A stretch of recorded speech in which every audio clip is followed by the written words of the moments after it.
ඉතින් නොදන්න අයට මම හිතුවා law of attraction ගැන කුංචිවට දේවල් ටිකක් ආයමත් කතා කරන්න ඕන කියලා.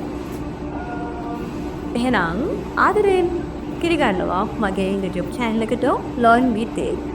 subscribe කරන්න නැති කෙනෙක් ඉන්නවා නම් මම subscribe කරන්න කියලා මතක් කරනවා.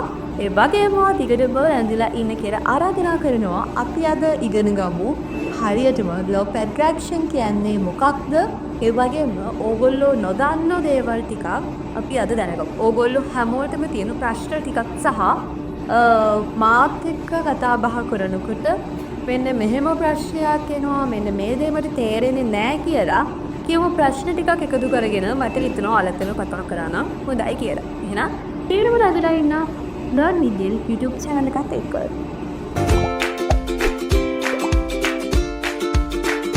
අපි නොදන්න law of attraction ගැන කතා කරන්න කලින් දන්න ගුරුත්වාකර්ෂණය ගැන කතා කරමුද? අපි දන්නවනේ ගුරුත්වාකර්ෂණ බලය කියලා දෙයක් තියෙනවා කියලා. අපි කවදාවත් ඒක නැහැ කියලා හිතනවා උඩකින් පැනලා ඇත්තටම අපි වැටෙනවද එහෙම නැත්නම් මම පාවෙයිද එහෙම චෙක් කරන්න අපි යන්නේ කොයිම වෙලාවකවත් අපි එහෙම කරන්න හිතන්නේවත් නැහැ. අපි දන්නවා ගුරුත්වාකර්ෂණ බලයක් කියලා දෙයක් තියෙනවා. මම මෙතනින් පැන්නොත් මම අනිවාර්යයෙන්ම බිමට වැටෙනවා. මට තුවාල වෙනවා. අපි මේ දේ දන්නවා. අපි ඒක විශ්වාස කරනවා. ඉතින් මේ law of attraction ඉගෙන ගන්න කලිනුත් අපි මුලින්ම කරන්න ඕන දේ තමයි විශ්වාසය ගොඩනගා ගන්න එක. ඒකට මහා ලොකු දේවල් කරන්න ඕන නැහැ. ඒකට කලින්ම සරල පොඩි achievements වලින් අපි හිතලා හම් වෙන පොඩි දේවල් වලින් විශ්වාසය ගොඩනගා ගන්න එක තමයි අපි මුලින්ම law of attraction වලදී කරන්න ඕන. පොඩි කාලේ ඉඳලා අපේ මනසට පැතුණු දේවල් වලින් තමයි අපි අපිව නිර්මාණය කරගන්නේ.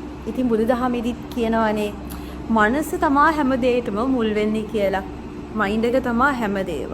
එතකොට පොඩි කාලේ ඉඳලා අපි අපේ මනසට දීලා තියෙන මනස ට්‍රේන් කරලා තියෙන විදිහක් තියෙනවා. ඒක අපි හිතාමතාම හරි නැත්නම් හිතන්න නැතුව හරි අපේ මනස ට්‍රේන් වෙලා තියෙන විදිහක් තියෙනවා.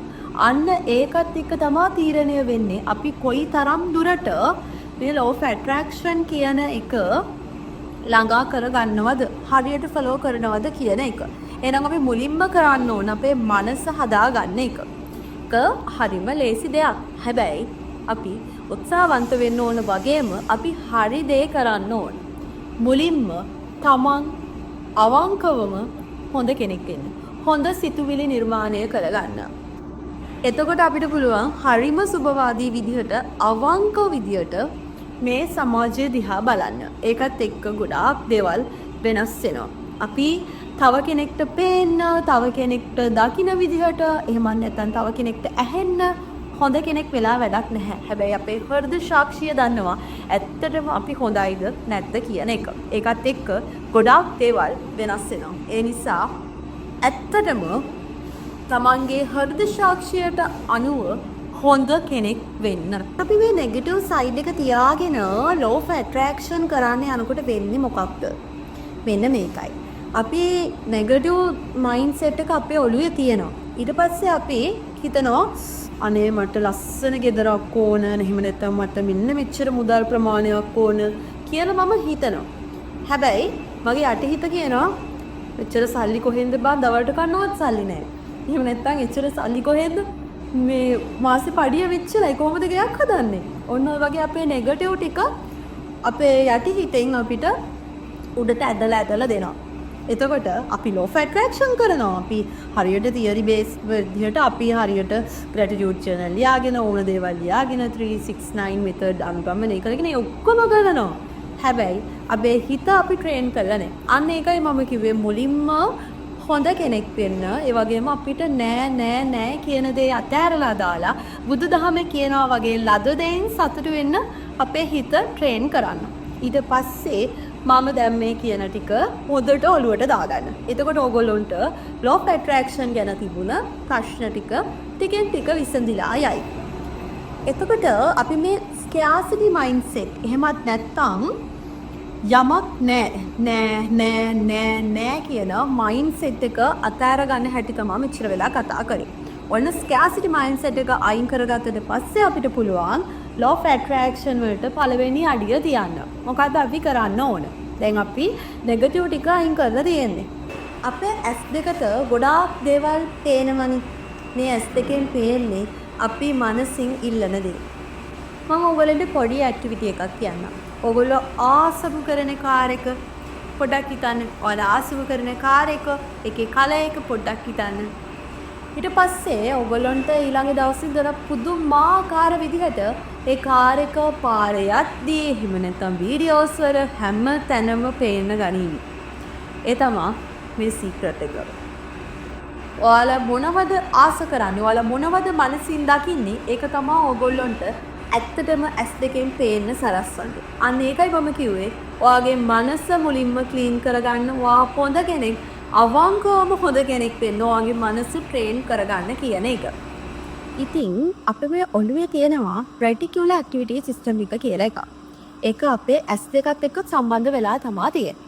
එතකොට මේ සිස්ටම් එකෙන් කරන්නේ අපේ සමහර දත්ත ඩිලීට් කරලා බොඳ කරලා දානවත් එක්කම සමහර දත්ත අපිට හොඳට ફોකස් කරලා අපේ S2කින් පෙන්වන්න සලස්වන එක. ඉතින් ගොඩක් අය මේ law of attraction කියලා කිව්වහම මායාවක් කියලා හිතාගෙන ඉන්නවනේ. බොරුවක් කියලා හිතාගෙන ඉන්නවනේ. ඉතින් මෙන්න මෙයාට පුළුවන් මෙන්න මේක ගැන රිසර්ච් කරලා මොකක්ද මේ කියන්නේ කියන එක පොඩක් හොයලා බලන්න. ඉතින් මම ඔයගොල්ලන්ට කියවන්නේ අර ඔයගොල්ලෝගේ කැමැතිම වාහනේ හැම වෙලේම මතක් කරන්න. ඒක පොඩක් ફોකස් කරන්න කියලා. එතකොට ඔයාලට ඒක ඒ වාහනේ හැම තැනම පේන්න පටන් ගයි කියලා. ඔයාලා හිතන්නේ කලින් ඒ වාහනේ ඔයාලගේ S2 ළඟින් ගියේ නෑ කියලාද? ගියා. හැබැයි ඔයාලා ඒකට ફોකස් කරේ නේ. දැන් වෙලා තියෙන්නේ ඔයගොල්ලෝගේ රෙටිකියුලර් ඇක්ටිවිටි සිස්ටම් එකෙන් ඔයාගේ S2කින් ඒක පේන එක ફોකස් කරන්න පටන්ගෙන තියෙනවා. ඉතින් මෙන්න මේ වගේ දෙයක් තමයි අපි මේ law of attraction වලදී කරන්න යන්නේ.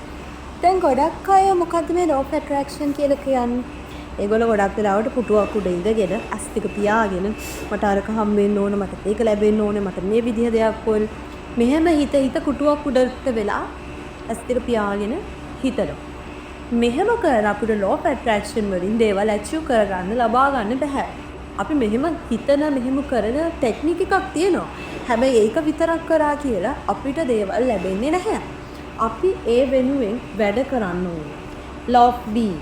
ඒ කියලා කියන්නේ අපි යන්න කැමති තැනට යන්න අවශ්‍ය පුද්ගලයා වෙන්න ඕනේ. එතකොට තමයි අපිට එතෙන් යන්න පුළුවන්. උදාහරණයක් විදිහට හැමෝම කැමති ක්‍රීඩාවක්නේ ක්‍රිකට් කියන්නේ.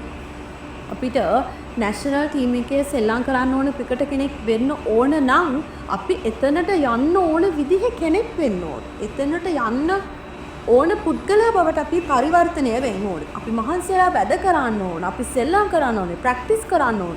ඒ වෙනුවෙන් අපිට ගොඩාක් දේවල් කැප කරන්න වෙයි. ඒ කැපකිරීම වලට අපි ලෑස්ති වෙන්න ඕන. ඒ කැපකිරීම අපි කරන්න ඕන. සමහර වෙලාවට අපිට අවුරුද්දට තියෙන පාටිස් 10කින් 12කින් පාටි 11ක්ම මිස් වෙන්න පුළුවන්. අපිට යාළුවොත් එක්ක chat දාගෙන ඉන්න තියෙන වෙලාව නැති වෙන්න පුළුවන්. අපිට අපේ කාලය ඒ වෙනුවෙන් වැය කරන්න වෙනවා. එතකොට තමයි අපිට ඒ පුද්ගලයා බවට පත් වෙන්න පුළුවන් වෙන්නේ. එහෙම නැතුව නිකම්ම පුටුවක් උඩට වෙලා ඉඳගෙන අපි මන්තරයක් කිව්වා කියලා නම් මේ law of attraction achieve කරගන්න law of attraction අපිට වලින් ඕන දේවල් achieve කරගන්න නම් අපට හම්බෙන්නේ නැහැ. ඒ නිසා හරියට මේ කියන්නේ මොකක්ද කියන එක තේරුම් ගන්න. දැන් අපි law of being ගැන කතා කරානේ. එතකොට දැන් ඊළඟට තේන අපිට law of action. law of being වලදී මොකක්ද අපි කරේ? law of being වලදී අපි කැමති අපි යන්න අවශ්‍ය පුද්ගලයා බවට අපිපත් වුණා. ඒ වගේම දැන් අපි law of action වලදී කරන්න ඕන හරි action එක දාන එක. ඒ කියන්නේ එක්සැම්පල් එකක් විදිහට ගත්තොත් අපි ජිම් යන කෙනෙක් කියලා හිතන්න. අපි law of being වලදී අපි ජිම් එකට යනවා. අපි දවස් 6ම 7ම ජිම් එකට යනවා. හැබැයි අපි ජිම් එකට ගිහිල්ලා ට්‍රෙඩ්මිල් එක විතරක් ගිහින් ට්‍රෙඩ්මිල් එක විතරක් පාවිච්චි කරලා හරිම සිම්පල් දේවල් කරලා අපිට ඕන ඇචීව්මන්ට් එකට අපිට යන්න බෑ. එහෙනම් අපි හරි දේ කරන්න ඕන. හරි ඇක්ෂන් එක ගන්න ඕන අපිට අවශ්‍ය තැනට යන්න. මෙන්න මේක තමයි law of action වලදී අපි කරන්නේ. එතකොට law of being වෙන්න පුළුවන්. හැබැයි law of action එකත් ඒත් එක්කම තියෙන්න ඕන. ගොඩක් වෙලාවට law of being අපි follow කරාට law of action එක අපි හරියට follow කරන්නේ නැහැ. ඒක නිසා තමයි එක එක අයට එක එක ප්‍රතිඵල හම්බෙන්නේ. ඉතින් ඒ නිසා මේ law of action කියන එක ගොඩාක් වැදගත්. අපි යන තැනට අපි ආස කරන දෙයට අපිට බලාපොරොත්තු වෙලා තියෙන දේ achieve කරන්න මේ law of action කියන එක ගොඩාක් වැදගත්. ඒ නිසා law of action හරියට ගන්න, law of action හරියට follow කරන්න අමතක කරන්න එපා. Finally, ඔයාලා හැමෝම දන්න visualization. මේක තමයි අවසානයේ කරන්න ඕන දේ. උදේ පාන්දර නැගිටලා ඔයාලා වෙන්න කැමති දේ ලියන එක, ඇස් දෙක වහගෙන ඕගොල්ලෝ විෂුවලයිස් කරන එක, මම මේ වගේ තැනක ඉන්නවා, මම මේ විදිහට ඉන්නවා කියන චිත්‍රයක් මවා ගන්න එක අවසානයේ ඕගොල්ලන්ට කරන්න පුළුවන්. ඉතින් මේ අවසානයේ කරන්න තියෙන විෂුවලයිසේෂන් එක කරන්න කලින් මම අර කලින් කියපු law of being, law of action, ඒ වගේ ඕගොල්ලෝගේ මනස හදාගන්න දේවල්, මේ දේවල් ටික කරන්න ඕනේ. මේවා කරන්නේ නැතුව ඔයගොල්ලෝ විෂුවලයිසේෂන් කරා කියලා ඔයගොල්ලෝ ෆැන්ටසි එක ජීවත් වෙනවා ඇරෙන්න ඔයාලට law of attraction වලින් කිසිම දෙයක් achieve කරගන්න හම්බෙන්නේ නැහැ. ඒක නිසා මම මේ කලින් කියපු දේවල් ටික follow කරලා ඔයාලා බලන්න ඕගොල්ලෝගේ ප්‍රශ්නෙට පිළිතුරක් හම්බුණාද කියලා. ඒ වගේම මේ වීඩියෝ එක වැදගත් කියලා හිතනවා නම් ෂෙයා කරන්නත් අමතක කරන්න එපා. ඒ වගේම ඔයගොල්ලන්ට තියෙන ගැටලු කමෙන්ට් කරන්නත් අමතක කරන්න එපා. එහෙනම් දිගටම රැඳිලා ඉන්න කියලා ආරාධනා කරනවා. law of attraction ඒ වගේම motivational videos බලන්න මාත් එක්ක මම මදුෂා දින්හානි learn with Bill YouTube channel.